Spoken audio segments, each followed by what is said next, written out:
gets to come into Canada? We need immigrants, we need their skills and talents.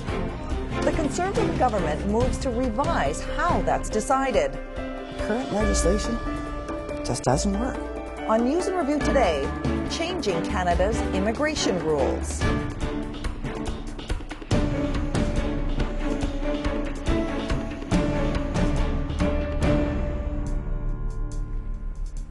Hello, I'm Carla Robinson. Immigration is an important part of Canada's past and its future. Millions of immigrants have helped build this country, and they need to keep coming here to keep the country and its economy growing. But it takes years for most people to go through the long process of getting approval to come here. This past March, the federal government made a move to change that process. Here's the CBC's Paul Hunter reporting on the day the plan was announced. Getting the right people here faster is, for example, one of the goals of a plan made public today by the Conservative government. Need engineers skilled at taking oil out of sand, let's say? Bring to Canada immigrants who can do that. The legislation allows the minister to choose the categories that are appropriate to the time. It's not yet the law, but it may be soon. Deep inside a federal budget bill put out today are changes to the Immigration Act, including giving the minister new powers for effectively setting the number of immigrant applications by category to be processed in any given year. This is a very clever landmark change, I would call it, in the overhauling the immigration program. Details will follow, but immigration lawyer Warren Kreitz likes it already. Need doctors in BC? Prioritize immigrants with medical degrees. Investment lawyers in Toronto? Same idea. The targets would be announced each year by the minister. It concentrates more power, I think, on the minister, but it makes the minister accountable for explaining it and reporting to Parliament and therefore to the Canadian public. Opposition Liberals worry it amounts to a cap on immigration. Why does the minister insist on closing Canada's doors to the newcomers we desperately need to fuel our labour and our population growth? The member opposite is absolutely wrong. In fact, Counters the minister, overall numbers coming in would not be affected. What will change, she adds, is the backlog of people waiting to immigrate here, now at some 900,000 worldwide, facing a wait that can take years. Under the new plan, the government could eliminate duplicate applications or those from people no longer qualified or dead. Under existing laws, they're all processed one by one, no matter what. our goal is to manage the backlog. New Democrats say they have a better way to deal with the wait list. We believe the solution is to increase the number of families that can come into Canada, hire more staff overseas and here to deal with the backlogs. So the NDP won't be voting for it, and because it's tied to the federal budget, neither will the Bloc Québécois, putting it back to the Liberals. Criticize the bill? Sure. Vote it down, and the government will fall, something Liberals have shown no inclination for lately. Paul Hunter, CBC News, Ottawa. The changes were unveiled on a Friday afternoon, but if the government was hoping people would go off and enjoy a weekend and forget about it, they were wrong. Criticism of the proposal began to pick up steam. Here's the CBC's Terry Malewski reporting a couple of weeks after the original announcement. I swear or I affirm that I will be faithful and bear true allegiance. Being too popular may be a nice problem to have, but Canada has it. The government says more than 400,000 new Canadians arrived last year, and there is a huge backlog of another 900,000 applicants waiting to join them. So it's no surprise that any tinkering with the rules is a hot topic. Why are they trying to sneak these changes through the back door? All week, the opposition has been attacking the government's plan for streamlining the system. This law will prevent thousands of families from being reunited because the government will have arbitrary power. The issue is that the government wants to give the immigration minister more power to decide who gets in and who doesn't. Well, what we're doing is we're trying to make it easier for more people to come here faster. The plan has set off alarms in immigrant communities where some fear that it cuts off avenues of appeal for those rejected. It's the immigration bureaucrat wish list come true. Immigration lawyer Richard Kurland says the government's plan would let politicians and bureaucrats choose the immigrants they want without appeals or parliamentary oversight. This entirely politicizes Canada's immigration system, makes a mockery of the progress of the last 40 years of an objective point system. It's out the door because the minister by fiat can issue an instruction to cherry pick which application comes to the front of the line and which application gets returned without a decision or destroyed. This is the gentleman that we're talking about. Okay, this is your brother-in-law. Yeah. The fear of arbitrary decisions is not theoretical for Mohammed Hassan. He's been a Canadian citizen for 30 years, but his brother-in-law in Pakistan was just turned down for a Canadian visa. He literally cried on the phone. He was turned down even though he already had a Canadian visa and merely wanted to change the date.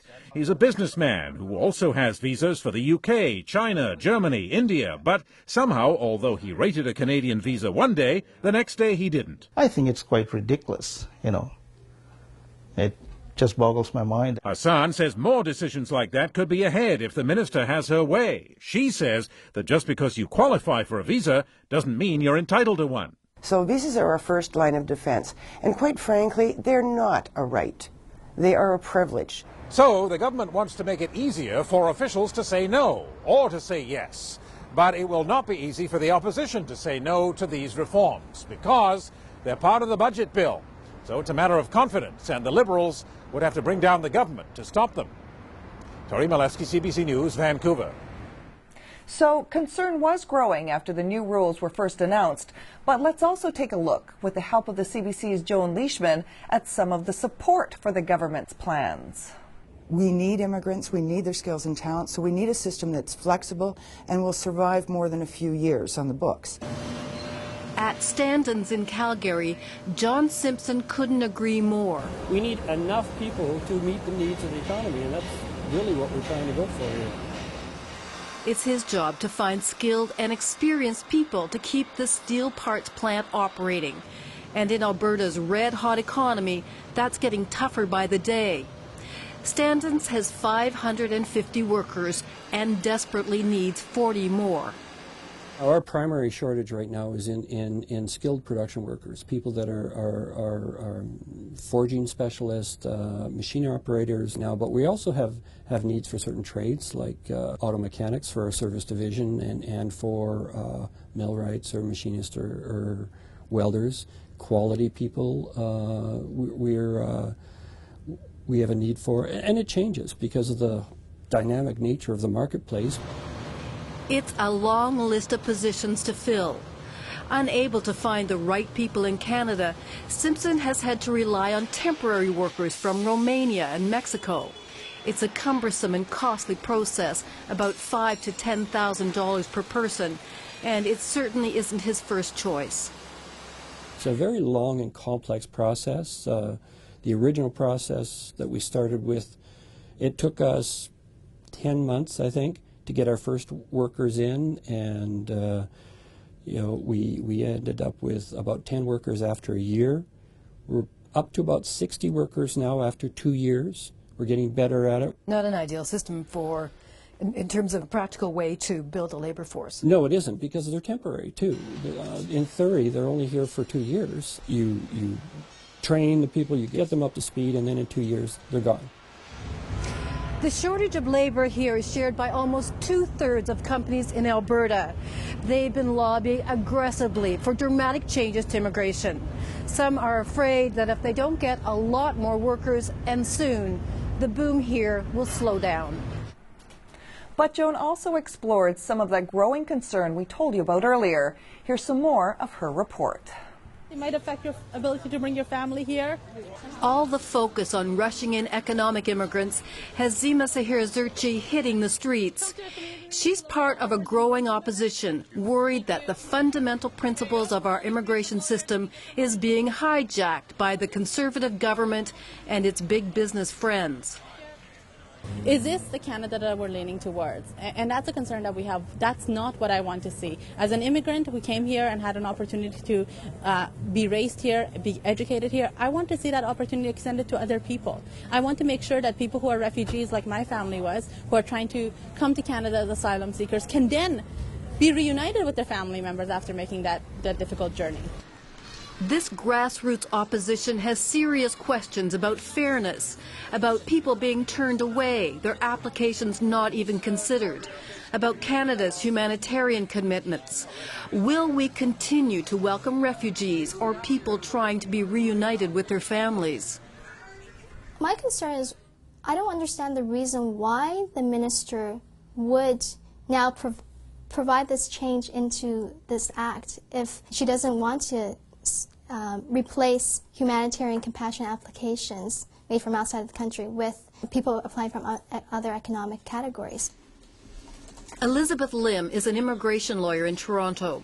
She's worried that with the proposed limit on the number of applications to be accepted each year, Canada would lose its reputation of having a fair and just system. Humanitarian compassionate applications made from outside of the country mostly have to do with members of the family class that somehow fell through the regulations. These cases, when you're submitting them to the visa officer can just say, I'm not even going to look at your case. We're not accepting your type of cases, and they're just going to be returned to you. Now that the priority is on skilled workers, there are grave concerns that people in other categories will take a back seat. People who are coming in for family reunification, people who are coming in as refugees on humanitarian grounds. What's going to happen to them? I mean, how concerned should people be? Well, a lot of that fear is based on fear-mongering, quite frankly. People who are misrepresenting what we're doing. It's very clear within the legislation that the ministerial instructions will not apply to refugees or protected persons. They won't apply to humanitarian and compassionate applications from within the country. What we're focusing on is the balance between our obligations for humanitarian exercises to help refugees and humanitarian and compassionate applications, balance that with family reunification, but also let's not forget that we have to keep business in business, and we don't have enough people here to do that. By the beginning of May, the New Democratic Party and the Bloc Québécois were still planning to vote against the immigration bill. But the Liberals were still refusing to say whether they would join them, defeat the government, and trigger an election. And that's News in Review. I'm Carla Robinson. Thanks for watching.